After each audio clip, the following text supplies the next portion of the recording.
And we're live. It's Wednesday afternoon. The time is 2:30 p.m. Swedish. And we're live here from Stockholm, Sweden, KTH, in the center of Stockholm on what just 5 minutes ago was a beautiful sunny day. I hope it will be sunny soon again. Hi, everyone. My name is Donny. By now, you should know that I go live every Wednesday with this Innovation Fika, my innovation coffee break, where I get to meet some good old friends and talk about some interesting stuff. Follow me on Instagram and LinkedIn, where I post daily, Monday to Friday, on topics usually connected to a theme for the week. This week's theme is leadership. So 5 posts on leadership on LinkedIn and Instagram, and also then live Wednesdays, 2:30 p.m. here on LinkedIn and also here on YouTube, depending on where you're watching. Make sure to interact and post your comments and ask questions, and also, speak your mind.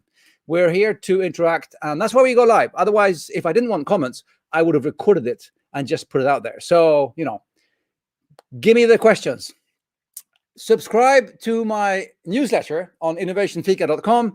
Every Monday, I send out a newsletter with the coming week's guest, last week's link, and a post from the previous week. And that is also about to change, because I'm also probably going to start sending out a summary of all of the posts that I've written at the end of the week. So make sure to start subscribing to my newsletter. Go to innovationfika.com, or if you're in Sweden, you can also send a text with the word Fika to 71140. There. Enough about me, enough about that. I'm really happy to have you here. Coffee break, as I said, half an hour coffee break. I have my coffee and I have my guest. It's the theme of the week is leadership.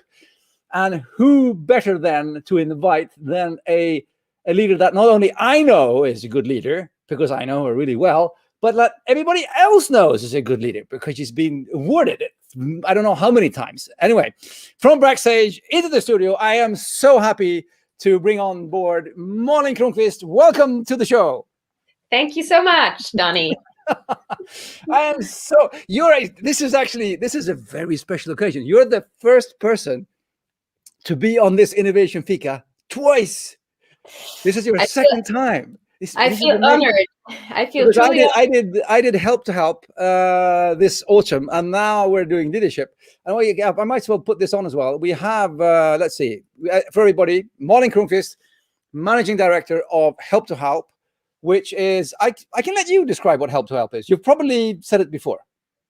Well, Help to Help is a non-profit that's crowdfunding higher education for promising but financially needy students in East Africa, and bridging the skills gap between students and the labor market so that more youth can reach employment or start businesses and contribute to development in these countries.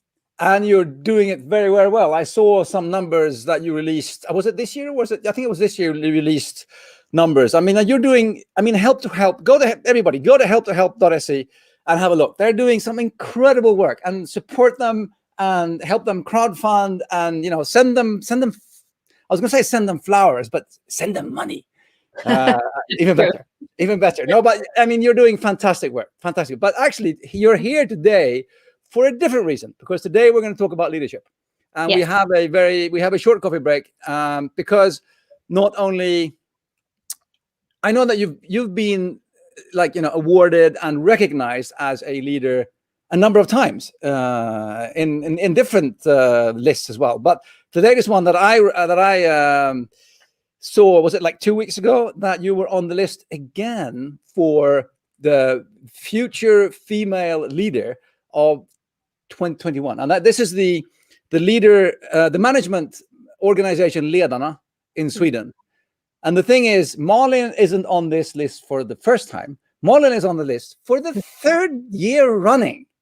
I don't really care which number of 1, 2, 3, 4, 5, 6. I think it's kind of cool that you have to be on the list again, which is great. So congratulations, well done.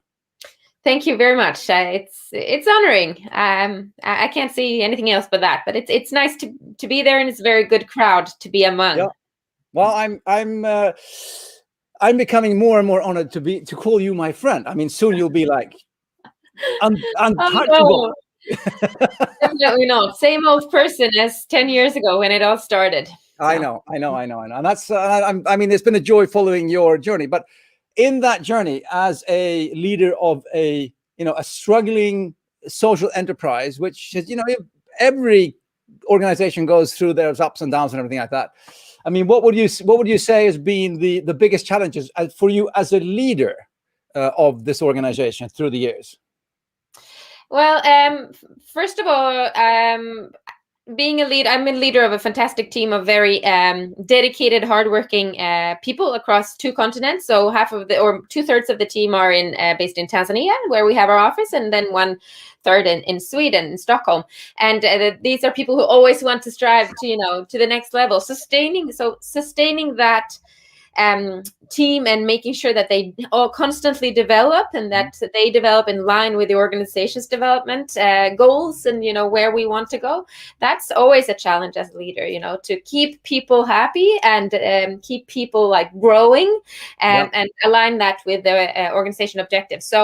But that's something that I've spent a lot of time thinking about. How can we nurture our team to stay in the organization and stay motivated? Yeah, we're actually getting some comments here. Thank you, Magdalena. Wow, what an awesome cause. Thank you, Magdalena. And I agree with you. It is an awesome cause. And thank you, Malin, for starting the whole thing one in a day. But coming back to what you said, because I remember writing something about when the vision pitch fades. When you've done the on stage thing and everybody's sort of super excited, and then suddenly you're hit by a Tuesday or a Thursday, and and how do you sort of work then to actually nurture this, the drive amongst your team? Well, one thing that's really easy to say but really hard to do is to celebrate small successes. So I think everybody says that you have to celebrate often, you have to celebrate small victories, but that's it's easy to be caught up in all the other struggles that you have at the same time. But one thing that we did was that we introduced a Slack channel called Celebration Time. So just anything can be celebrated there. And it's a super, super simple way. It could be that somebody signed a contract. It could be that somebody managed to get a certificate from an authority that we were waiting for a long time.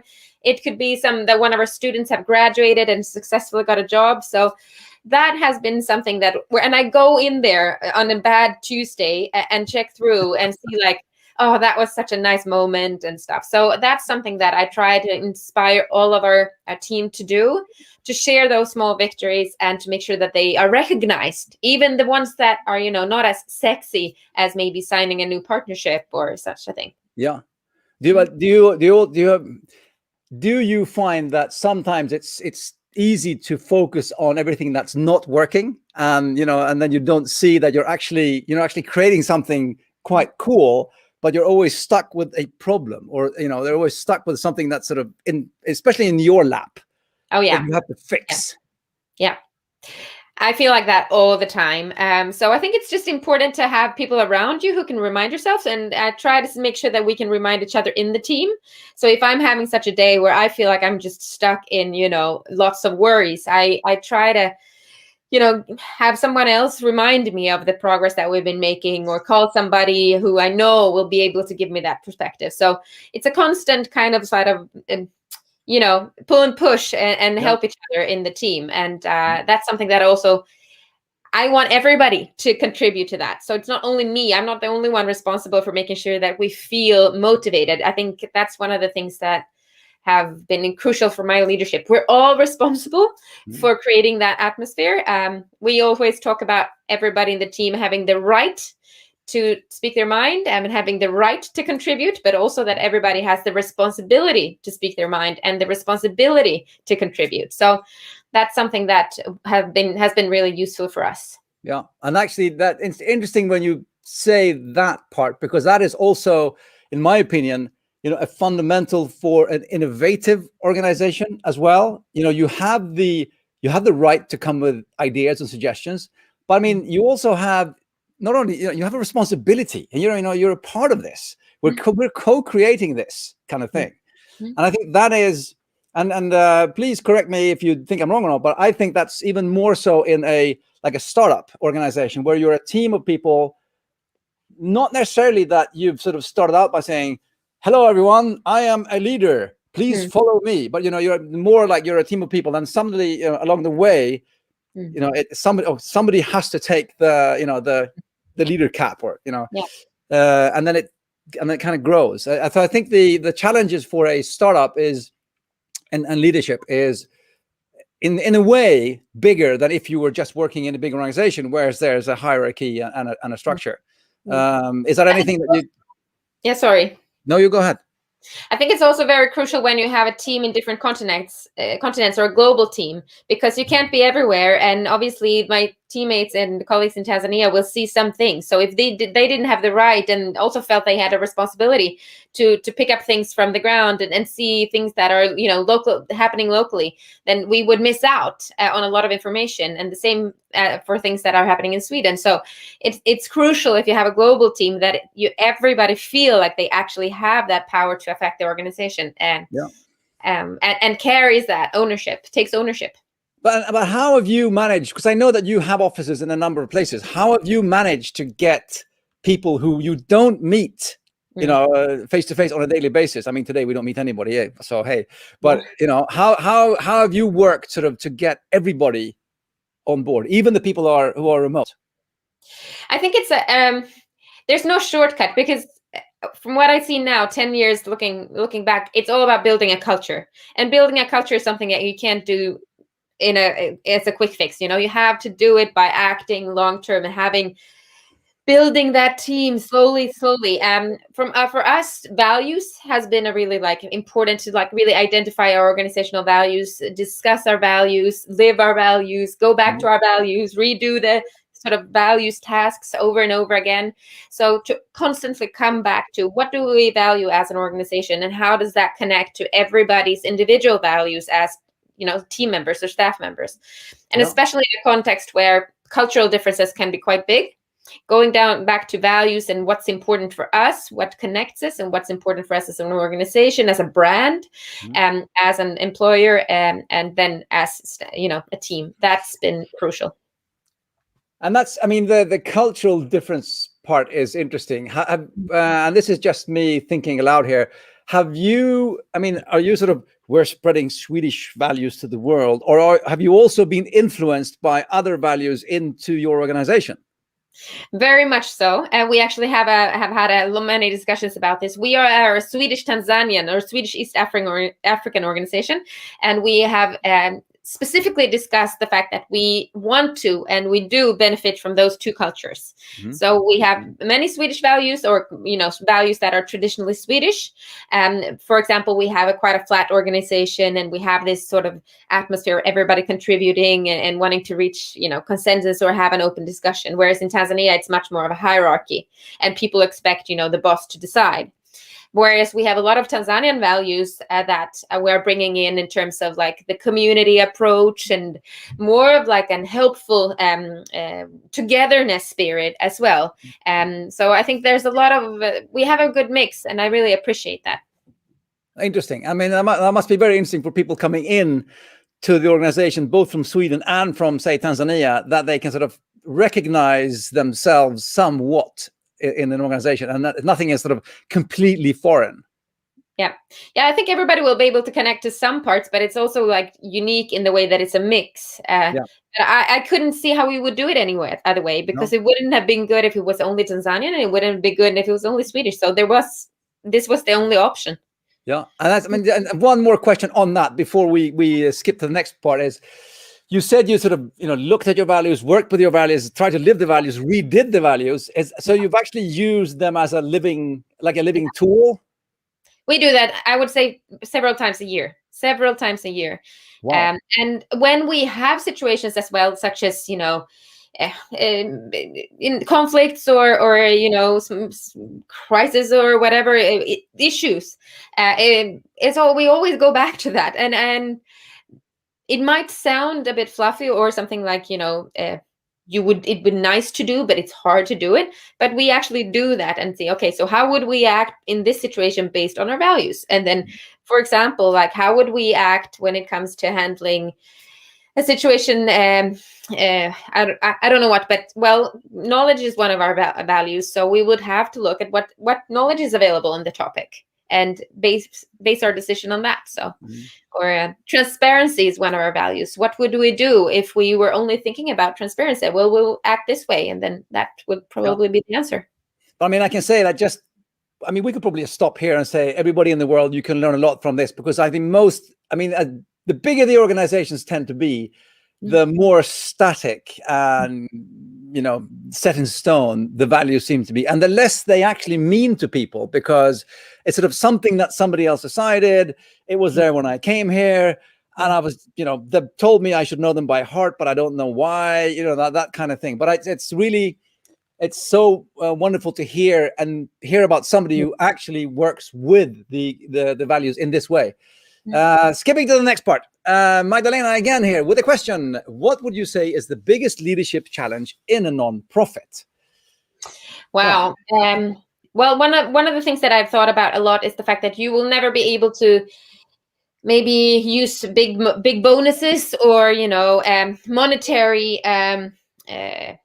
what's it called? Monetary recognition in the same way as you can in private sector, for example, which means that you have to be using other drivers of motivation. So you have to be even more concerned about development of your staff. Everybody needs to really feel a sense of development and a progress. So you need to be really cautious of making sure your team members really develop. So whether it's external courses or internal feedback or whatever it is, opportunities, you have to really keep that in mind.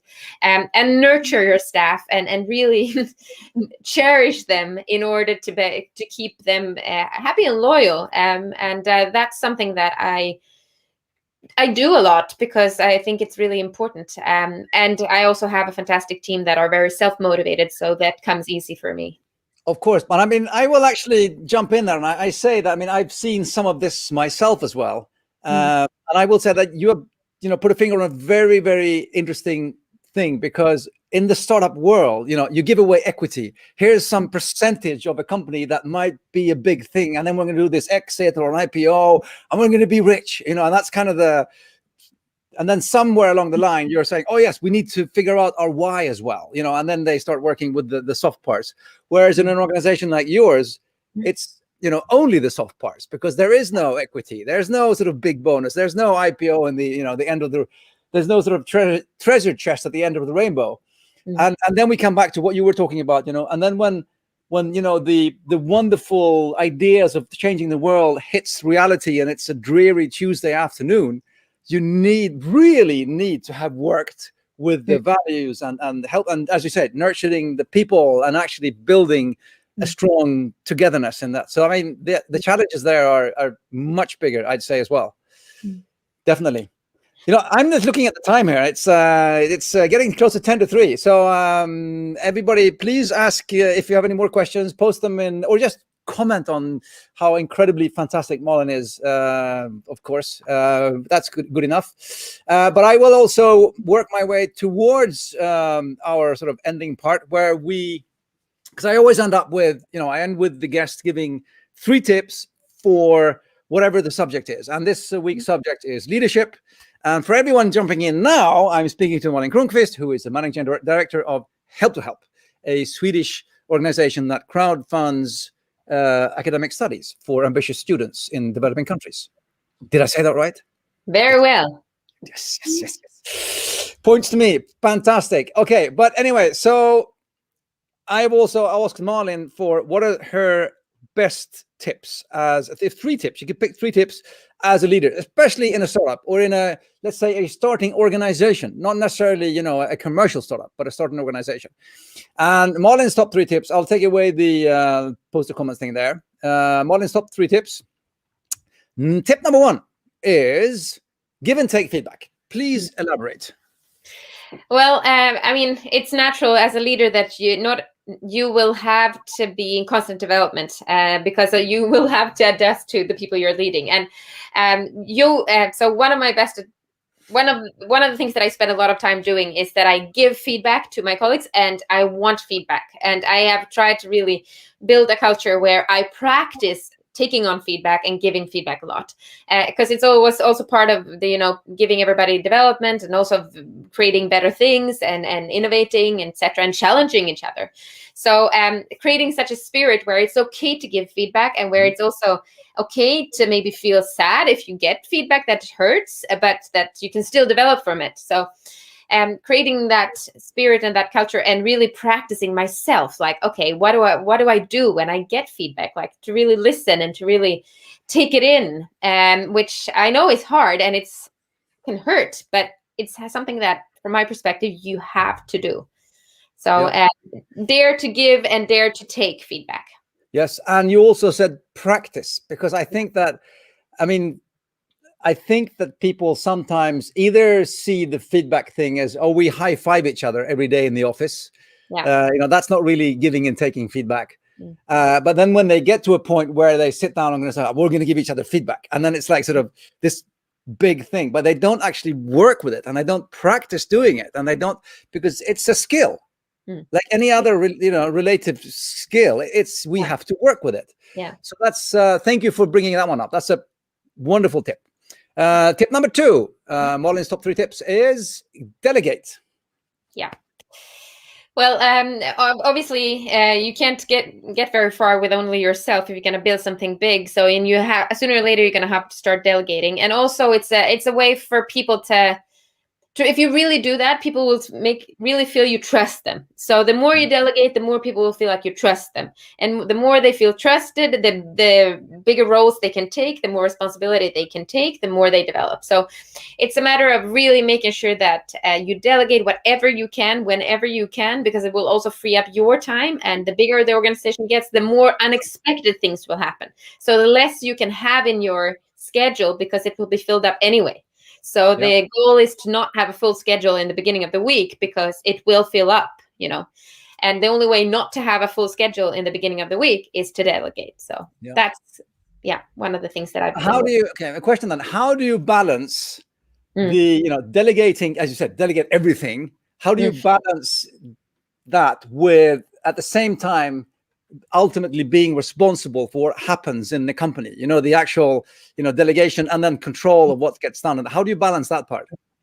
Well, it's the difference between delegating tasks and then delegating responsibility, for me, a little bit. And I think it's as everything, it's a balance. And for us, it's actually been quite helpful to have role descriptions. So you have your role description, what it's included, and it's revised twice or once per year. And every time it's revised, you include more and more responsibility, more and more is delegated to you, so that you grow. But then there's always the opportunity to come and say, hey, it's too much. Can you help me?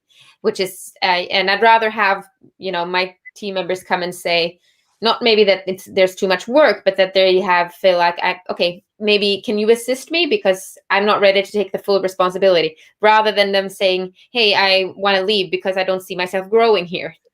Yeah, exactly. Yeah, that's again. I remember one of the harshest lessons I've ever had was when I was young in the army, and I was complaining that we didn't have enough time to solve, the task at hand. And my, the commanding officer, manager, CEO, whatever you call it, then said, okay, Ligonis, because they always call you last names. Here's the thing.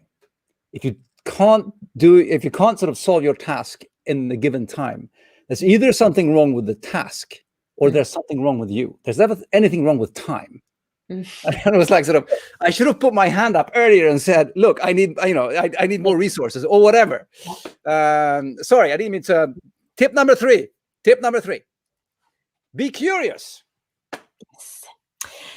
Well, as a leader, you will naturally not know everything best, because you will need to know a little bit about everything, from finance to marketing to HR to everything, especially if you're in a startup. So the only way to make sure you learn a lot and keep track of things is to ask questions, to be curious, to listen in to whatever team members are talking about, or external people, to try to learn and gain new knowledge wherever you can, and not expect that you know best or that you should know best. So bounce back the question, ask, what do you think? Or what's your idea? Or how would you do this? that's a way of being curious and also at the same time learning yourself. Because but are you a naturally curious person, or is it something that you sort of consciously think about, that you are, that you have to sort of remind yourself that you need to find out more? No, I would say I'm a naturally curious person. That's just who I am. And I think that's been helpful for me. It comes naturally for me to ask a lot of questions because I'm naturally curious. And I think it also helps that you're actually working with something that you really, really care about, which shines through in not only the results that your fantastic team achieves, but also all of the awards you get and all of the, the success you're now getting. And the old saying that you work your ass off, for 10 years and then suddenly you're an overnight success. I know that you've worked really, really, really hard with this, and I know that you're seeing some wonderful success coming along now, and you and the team and Help to Help are so worth it. I mean, really, I think you're doing an incredible job. You're doing something important, which I think makes it a lot easier to be, curious and driven and things like that. There's only actually one thing needed in order to practice curiousness, and that is to constantly ask why. Because if you keep asking why, then you're naturally gonna, develop curiosity and learn more. So that's the only thing you have to think about. Why? And people get sick of you, but that's the only thing you have to practice. There's no other way. Well, that's a perfect ending note. I mean, keep asking why and just dig deeper and keep going. And then for every answer you get, you'll see another 5 questions. So I mean, it's wonderful. Malin, our coffee break is coming to an end. Thank you so much for having coffee with me today. Always a pleasure to meet you. Thank you so much, and thanks for the opportunity. Yeah, indeed. And everybody out there, don't forget to connect to Help to Help. Go to helptohelp.se. Check out what they're doing. Help them out. Support them. Shout out to them. Follow them on LinkedIn. And that's all for today. Thanks, everyone. And thanks, Malin. I will end by, I'll say goodbye to Malin for now. And then I will end to say to everybody else that don't forget to follow me on LinkedIn and YouTube and Instagram for daily posts on the weekly topic. This week is leadership. Subscribe to my newsletter, innovationfika.com. And see you next week, 2:30 p.m. Swedish, next Wednesday. Thank you all. Bye for now.